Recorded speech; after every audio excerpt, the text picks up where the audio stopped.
రామ్ చరణ్ అలవాట్లపై ప్రశ్నించిన దర్శకుడు మరి మెగా పవర్ స్టార్ రామ్ చరణ్కు స్మోకింగ్ అలవాటు ఉందా?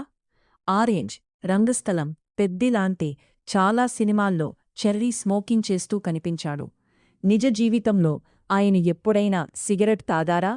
మెగా పవర్ స్టార్ సిగరెట్ తాగుతాడా? రియల్ లైఫ్లో నువ్వు స్మోక్ చేస్తావా అని రామ్ చరణ్ను డైరెక్ట్గా అడిగేశాడు దర్శకుడు కృష్ణవంశీ. రామ్ చరణ్ మాట్లాడుతూ, నేను ట్రై చేశాను. స్మోకింగ్ మాత్రమే కాదు, అన్నీ ట్రై చేశాను. కాని ఏదీ నాకు సెట్ అవ్వలేదు.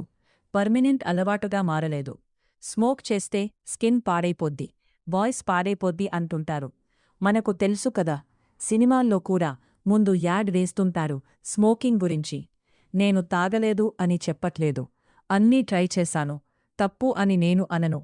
ఎవరి ఇష్టం వారిది కదా అని అన్నారు చరణ్. దాంతో చరణ్ గతంలో స్మోకింగ్ ట్రై చేశాడని ఫిక్స్ అయిపోతున్నారు.